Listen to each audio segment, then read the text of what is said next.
grateful to be with all of you this evening. Thank you very much. With all the busyness and multitudes of alternatives offered on a Friday night in Mumbai, you have all chosen to be here. For this, we are very grateful. Spiritual progress is not something that we just decide to do and then everything happens automatically. Spiritual progress comes with our moment-to-moment choices. Our sadhana, our satsang, associating with inspiring, enlightening people who strengthen our faith, who open our minds to higher levels of hope and deeper connections to God. And sadhana is where we cultivate those treasures to actually gain realization. That gives us like a foundation we can build our life upon through our sadachar, through our activities. True peace, true happiness, according to our Vedic scriptures, is realized to the extent we put our selfish interests outside of the center of the purpose of our life. And we put Krishna or God in the center. What does it mean to put Krishna in the center of our life? Aham sarvasya prabhavo mata sarvam pravartate iti matva bhajante mam buddha bhava saman. Krishna tells in Gita that he's the source of all material and spiritual worlds. When we speak of Krishna, we are speaking of God, of the one absolute truth, the one God that has many religions, that has appeared within this creation many times in many places, and with many names. And that one truth is the source of everything and everyone that exists. This is the beginning statement of the Brahma Sutra. The Vedic literatures are vast. There are the 4 Vedas, there are 108 primary Upanishads, there are 18 primary Puranas, there is more Puranas beyond that. There is the Samhitas,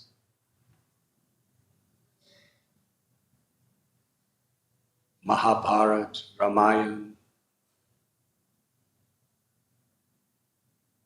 Practically every important subject in every level of life is discussed in various literatures of the Vedas. And the compiler of the Vedanta, or Vyasadeva, he wrote the Brahma Sutra to bring the essence of all this knowledge in one place, in short codes or sutras. And he begins, Janmadyasya yataha, that the supreme truth is the source of everything that exists, from whom everything emanates. The Srimad Bhagavatam is declared to be the commentary of the Vedanta Sutras by Vyasadeva himself. And he writes that when you water the root of the tree, naturally that water extends to every part of the tree. The branches, the leaves, the twigs, and the flowers. And similarly, when you put food in the stomach, the nourishment goes to every part of the body. So in the same way, when we put Bhagavan in the center of our life, that means we actually put everyone and everything in the center of our life. Sri Chaitanya, he explained it in this way, that when we actually put God in the center of our life, realistically, practically, the happiness that we discover is through seva, through service. Paraduka dukkhi. And true service is with the intention that other people's happiness is my happiness, and other people's suffering is my suffering. This is compassion. Compassion is the nature of love of God. Compassion is the nature of a true spiritual connection. Amanina manadena. When we're actually accessing God's grace, not just by talk or imagination, but with realization, then we learn how to respect all others, how to truly be a well-wisher of others. On one level, compassion is not to cause unnecessary harm to any living being. But on another level, compassion is to serve and to live in such a way that we inspire the highest opportunities for happiness in other living beings. Simply to not cause pain is only part of compassion. But to inspire real progress. All living beings within this world have a body, and many have emotions or a mind. And also, the source of life is the Atma, the living force, or the soul. Just as Vedanta Sutra begins with Janmadya Shagataha, when Sri Chaitanya Mahaprabhu was teaching Sanatana Goswami,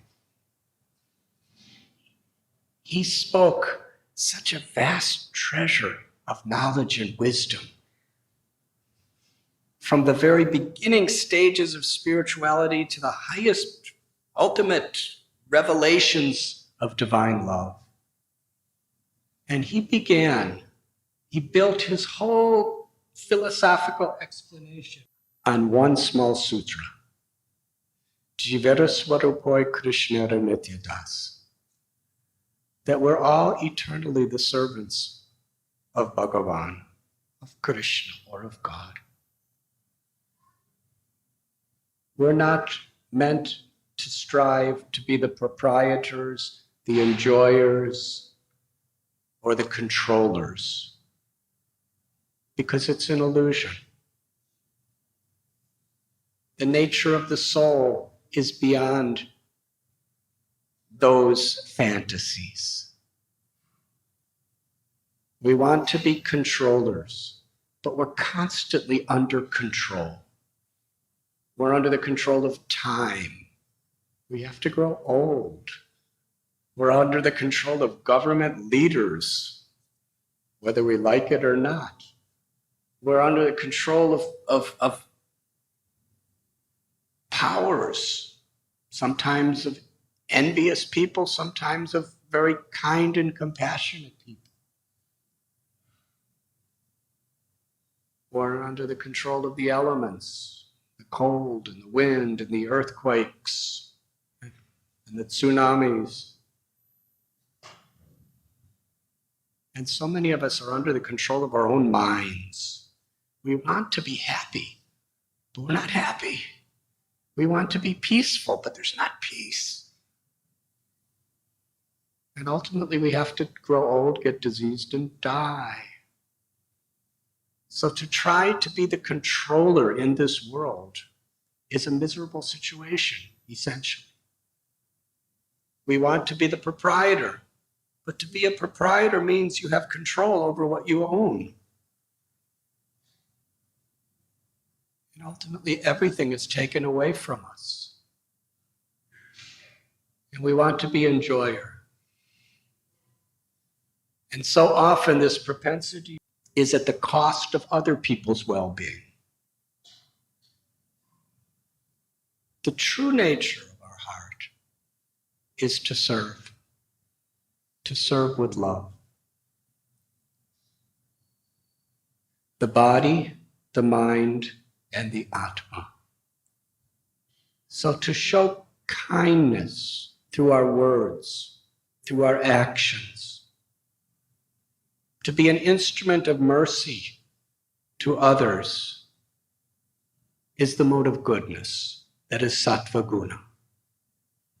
And the transcendental state is when that sattva guna becomes Suddha sattva, when it includes kindness to the Atma, to the souls of others. Because it is everyone's deepest propensity to be happy. Bhagavad Gita tells that when we find happiness within ourselves, we can be happy in any situation. But when we do not find happiness within ourselves, we're always trying to adjust material energy for the purpose of happiness. But it never lasts, and it's always thoroughly incomplete. Because the Atma is seeking love, to connect with the infinite, eternal love of God, and to love God, which extends to all living beings who are part of God. That's our propensity. So the highest compassion is actually facilitating people, not in a sectarian way, but in a deep and powerful spiritual way, to actually realize their propensity. On an external level, to feed somebody is a form of compassion. To hospitalize somebody is also a form of compassion. To educate a person so that they can actually do something and meet a higher potential is even a deeper form of compassion. What is the potential of the soul? Due to a lack of this type of education, due to a lack of this type of direction and inspiration,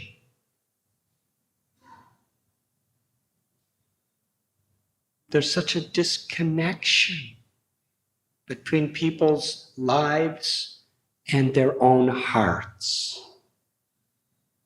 And yoga is to reconnect our words, our thoughts, our action, every aspect of our life with the propensity of the heart or the soul.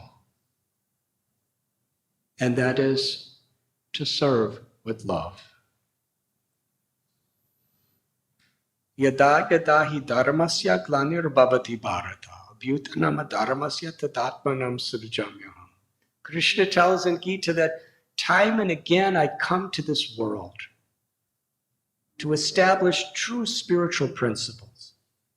Every great and true religion in the world throughout history in all different countries is the same one God coming to remind us of what we have forgotten.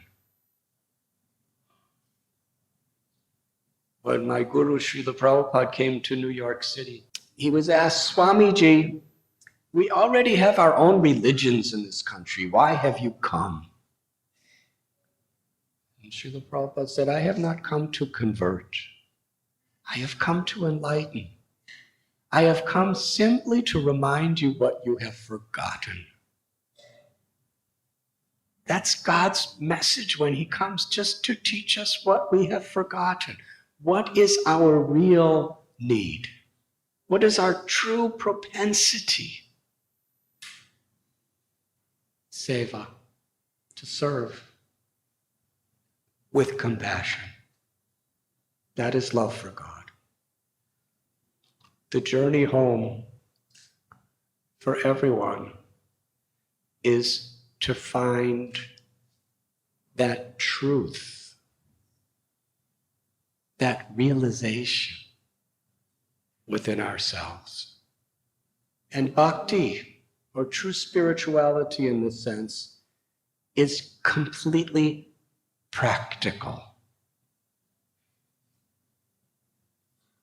Due to certain types of propaganda or distractions, people think that there's the practical side of my life, and then there's the spiritual or religious side of our life.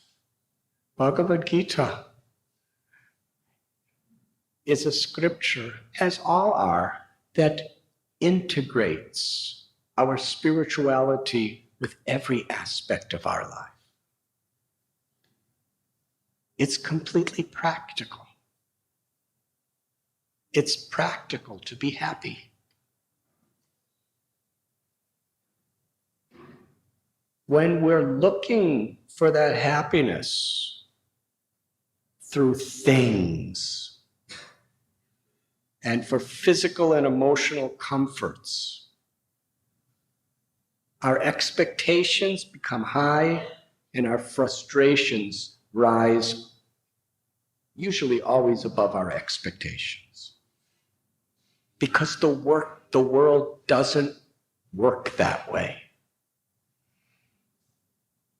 Brahma, who's the secondary creator of this world, he has spoken, it's in the Bhagavad Purana, that the whole purpose of how this world operates is to give people an opportunity that there's something more. And unless we seek that something more that is within ourselves, in our love of God, we will inevitably be frustrated in whatever arrangements we try to make. So when we take to spiritual life, the same challenges, the same potential frustrations, the same setbacks are going to be there for us. It's not that when we become spiritual, the world becomes favorable toward all of our worldly desires.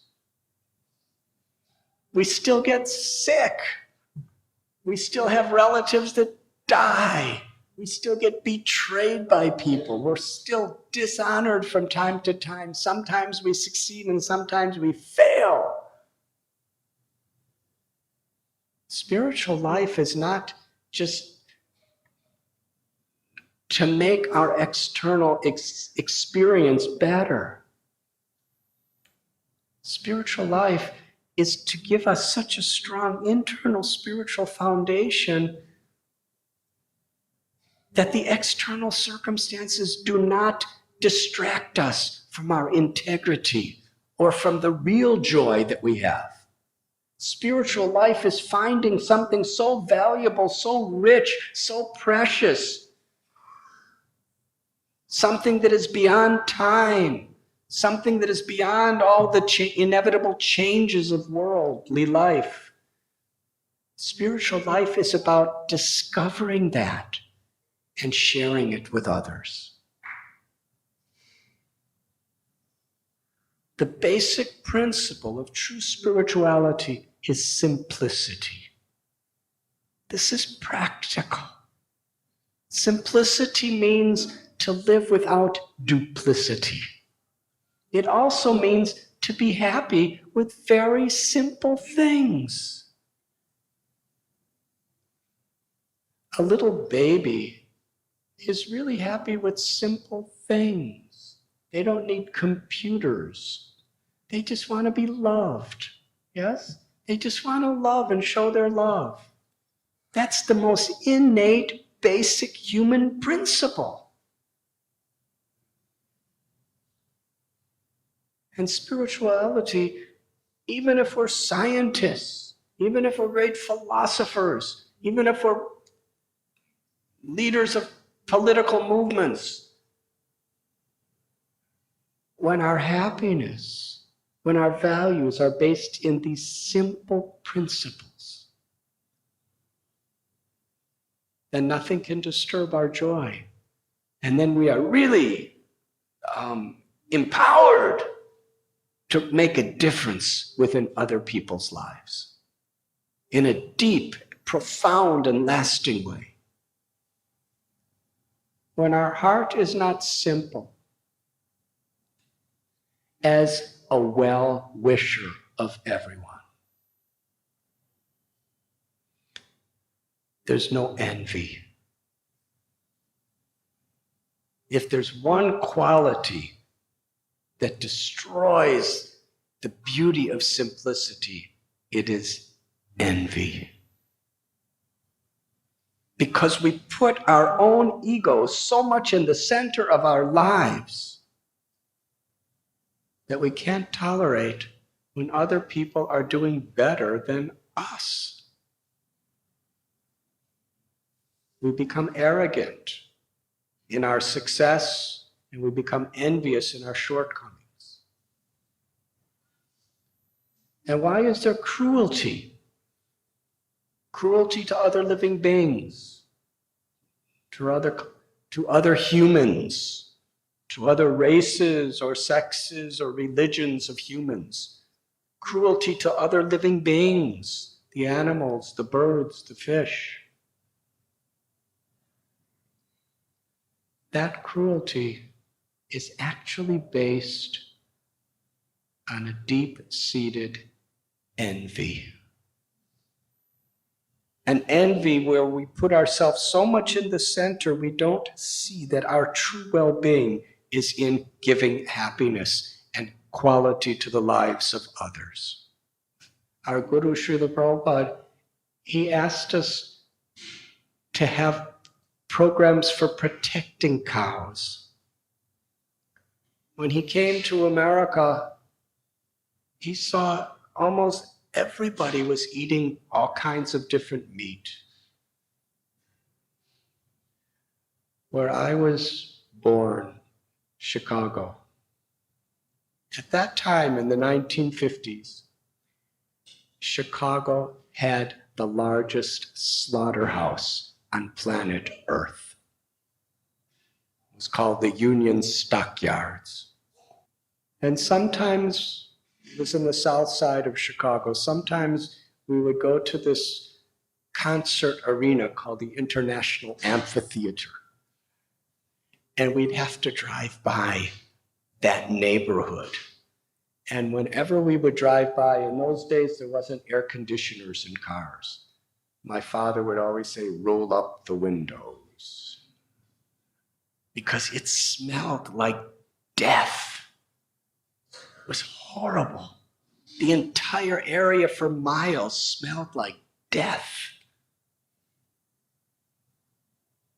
And I remember asking myself, why are we eating that stuff? We can't stand the smell of it, but we're eating it.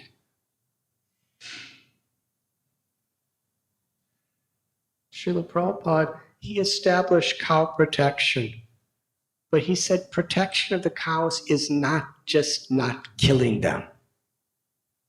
It's actually respecting their rights as God's children and living beings. By giving them love, by giving them happiness, protecting their natural propensity to be happy. And by giving them an environment where the holy name of the Lord is being chanted and seva is being performed, even their souls, their atmas are being inspired and protected. And the concept of cow protection in this way is because cows are completely dependent on human compassion in the world we live. And when we understand that principle, it naturally extends to all other animals and birds and all other living beings. I'd like to share one little story with you. When I first arrived in India in 1970, I was stopped at the border because I only had about 26 cents. And they demanded that I must have $200 to come into India. The border guard told me that we have enough beggars. We don't want another one. You are rejected. I pleaded, I begged, I argued, I cried, but the guard was more and more angry each time I tried to persuade her, until they put guns in my face and made me go back. But I had nowhere to go back to. I was in a no man's land between Pakistan and India. And I sat there and I kept trying for 6 hours. And finally the guard changed. And I begged the new guard, please give me a chance. I've risked everything. 6 months I've been hitchhiking from London just to find the treasures of your culture and your people. Please just give me a chance. And ultimately he gave me a chance. Just January 26, Republic Day, I was invited to the Rashtrapati Bhavan. It's the palace of the President of India. It's a very beautiful place. And not too many people were invited for this event. But we went through security, and then I went into the back gardens, and it was a reception for the President of the United States and his wife, Michelle and Barack Obama. And all the leaders of India's politics were there, Narendra Modi and Sonia Gandhi and Manmohan Singh. They were all sitting together.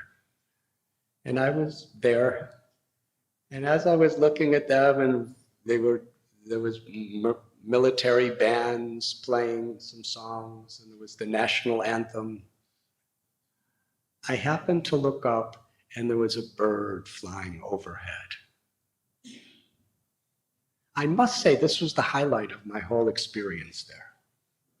Because, I was honored to be there and everything like that. And I was thinking 45 years ago, I came knowing no one, and I was rejected, and now I'm being invited to the president's mansion to receive the president of the United States. So I was amused with how things change in life. And then I looked up at this bird, and it kind of looked like the bird was looking at me too. Because I kind of stood out. I was the only spiritual person in this crowd. I was like this, and everyone else was in tuxedos and everything, very nicely dressed. So as I was looking at the bird, I was thinking that the Atma in the bird and the Atma of the Prime Minister and the presidents and all of these, competing political parties that are sitting before me, it's of the same quality. They're all a part of God. They're all the children of Krishna. And each has their own excellences. That bird definitely cannot rule a nation. But then the rulers of the nation cannot fly in the sky. They came on Air Force One in their airplane, but they can't fly on their own. So each living being is gifted by God with certain special qualities. Little insects, they crawl up the wall. None of us can crawl up walls. They can fly. We can't fly. Every living being has certain very, very special gifts of God. And the nature, the gift that human being has, tato brahmatikyasa, is we have the opportunity to actually be instruments of God's love and God's grace to all other living beings. We have the power within this human life to actually understand who we are. And once we understand who we are, we naturally can perceive who everyone else is. Not just on the physical and emotional level, but on a spiritual level. So this was just such a special gift to see the bird and the leaders of several nations with this appreciation. The true potential within all of us is that we are immortal children of the same God. And that God is all attractive, all beautiful, all loving, and all merciful. And that makes we have those same qualities within ourselves. Mamaivam so jivaloke, as parts of Krishna. Seva means to be an instrument of that grace in whatever we do. And disconnected from that propensity within ourselves is the cause of so much suffering and so many problems. In the Srimad Bhagavatam, there is a beautiful story of a king. His name was Ambarish. Ambarish, even though he was such a wealthy, powerful person, he was such a great devotee of the Lord. He had wife and children, and he had such a high-level occupation. He was the king of an empire.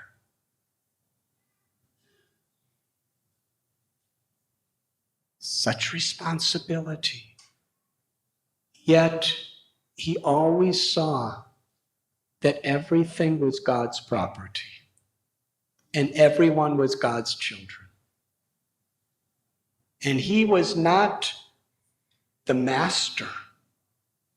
He was the caretaker on behalf of God. Caretaker. And he saw every living being like his own children. So he fasted. He performed tapasya for the purpose of purifying his own heart so he could render deeper loving service to Krishna and all beings. And he also performed his tapasya to try to set an example for others. Because what leaders do, common people are very influenced by. Yad yad acharati srestas. What leaders do, common people follow. Mahajano yena katasa panta. What great people do, common people will naturally follow. And we all have a choice of who we're going to consider great and who we're going to take example and inspiration from. Sometimes our children.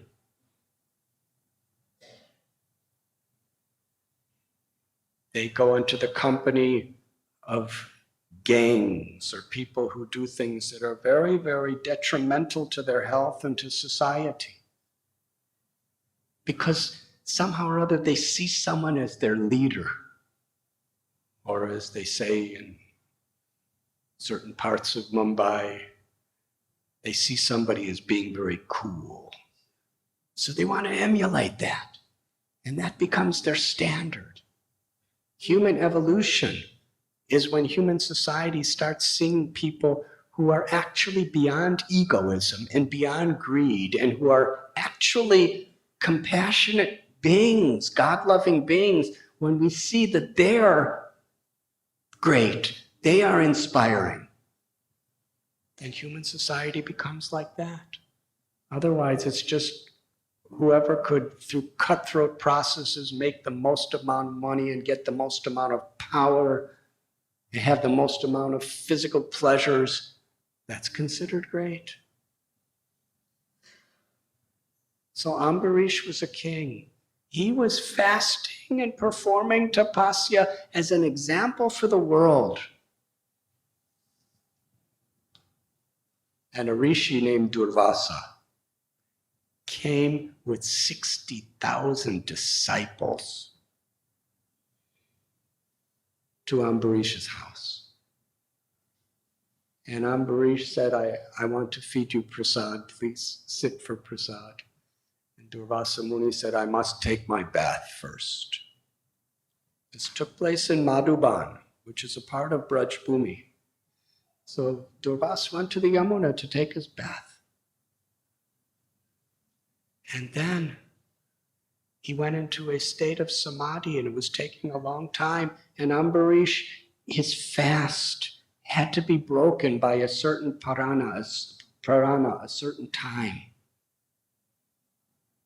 And some Brahmins came to him and said, you have to break your fast now. He said, but I don't want to eat before my guest. What should I do? So he remembered a word from the scripture that by drinking a little water, charanamrit, it's simultaneously fasting and not fasting. So he took a drop of water that was offered to Krishna, charanamrit. Durvasa Muni understood that happened, and he was furious. You invited me and you ate before me? Ambarish said, I'm just trying to do what's best for everyone. Durvasa Muni, threw a mantra, he pulled a hair out of his head and threw it on the ground. A fiery monster was created. And this monster was such a devastating being. He was so vicious. He came to destroy Ambarish. He was only inches away. Ambarish didn't call his armies. He folded his hands. And he just prayed to Lord Narayan, to Bhagavan, that my Lord, if you want to protect me, I have nothing to fear. And if you want to kill me, then if you want me to die, then I want to die also. Because my soul is immortal. Nothing can kill my soul. All that matters is I'm remembering you. And with gratitude and love, he just remembered Krishna in this most desperate situation. And he was fearless and he was peaceful. And Vishnu sent his Sudarshan Chakra, his weapon, and he eliminated that fiery monster. And then the chakra went to Durvasa. Now Durvasa's a sannyasi. He's a Swami, like I am. Swamis are supposed to be renounced. Renunciation really means not that you have nothing to fear, because you renounce the illusory conceptions. You renounce the separateness of our egos between ourselves and all other living beings and Krishna and God. But as soon as the Sudarshan Chakra came toward Durvasa, he ran away. He ran really fast. He was a mystic. How fast he could run. And when he couldn't run fast enough, he started to fly. And he flew from planet to planet. And it was right behind him. And ultimately he came to Brahma Loka, to Shiva Loka, to Indra Loka. Then he went to Vaikuntha, to the abode of Narayan. And he said, I'm surrendering to you. Please take your weapon away. Because Krishna promises, if you surrender to me, I give you all protection. What Vishnu spoke was so beautiful. He said, because I'm always within the heart of Ambarish Maharaj. Ambarish Maharaj is always in my heart. When you attack him, when you attack one who loves me, you are attacking me. I have no power to protect you because I've given my heart to my devotee who loves me. If he forgives you, then I have no power to punish you. If he doesn't forgive you, I have no power to protect you. That's the reciprocation between Lord and devotee. So Durvasa Muni went back, and Ambarish was waiting for him. He still had his prasad. And when Ambarish saw the chakra behind Durvasa, he prayed with all his heart. If I've ever done anything to please you, my Lord, please take all my credits just to forgive him and make him happy. When Durvasa Muni saw this, Durvasa understood this is a yogi. One who can forgive even in such difficult situations. One who is eager to serve even in the most challenging conditions. This is a yogi. This is real renunciation. I'm living in caves and he's living in palaces. I'm just doing sadhana all day and he's ruling over armies and he's ruling over nations and he's taxing citizens and he's doing all of these things and he has a wife and he has children, and in order to have children you have to have sex and all this kind of stuff, and I'm a celibate. But he's a better yogi than me. Because he's peaceful in any situation. Because he just wants to serve with love. He has the power to forgive. He has the power of compassion.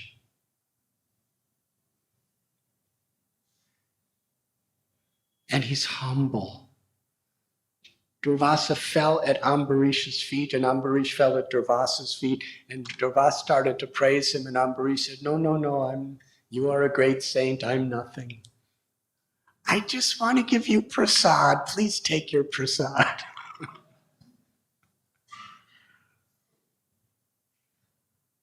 So what is really valuable in life? Grihe tako, vanne tako, satta hari bole tako, suke duke bulo nako, vadane hari nam koro re, kai gora madhu sware. Whether we're grihastas with families, husbands, wives, children, or whether we're living in the jungle as yogis or swamis, those are external responsibilities. But if we're connected to that divine source within ourselves, we can be beyond all the apparent happiness and distress of this world. Because we experience something higher. Param drishtva nivartate. Harinama, harinam, harinam, eva kevalam, kalo nasteva, nasteva, nasteva, gatyaranyata. And in this age and time that we're living now, the most powerful, the most direct and simplest way of making that connection and finding that inner transformation is chanting these beautiful names of God. Enechi asadi maya nashi barolagi harinama mahamantra lautumi magi. It's the medicine that cures us of this envy and this arrogance and this greed and this anger and this selfishness. It's the medicine that restores our original natural health. And when we make that choice to make this the foundational value and purpose of our life, then we build everything upon that. We make our home a temple of God. We make our family a community of God's people. We make our own body a temple of God just by recognizing the truth. And in this way, in a very practical way, at every moment of our life, when we live with this spiritual direction and this integrity of seva, then every day we're coming closer and closer in our journey home. In the book Journey Home, I write about how I traveled to so many places and studied so many religions and studied under so many people. And when I found my guru, Srila Prabhupada, in the path of bhakti to Krishna, which was just so beautiful, it just enriched me, and I felt it included everything else I had ever learned. I visited my parents. When I was in the 1960s a teenager, like most American young people, counterculture, we just wanted to get out of our homes and do something special. But here I was back at their home, and I was thinking,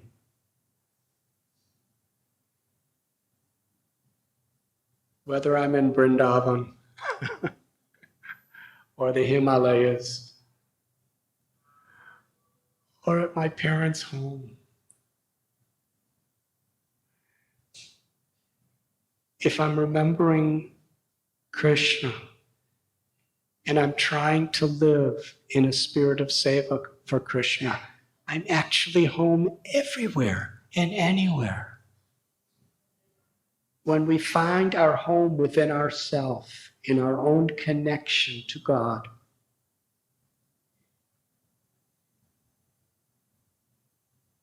then we see every living being as our family. And that's home. So I wish and I pray that together we can all make progress in our journey home and inspire everyone we come in contact with. Thank you very much.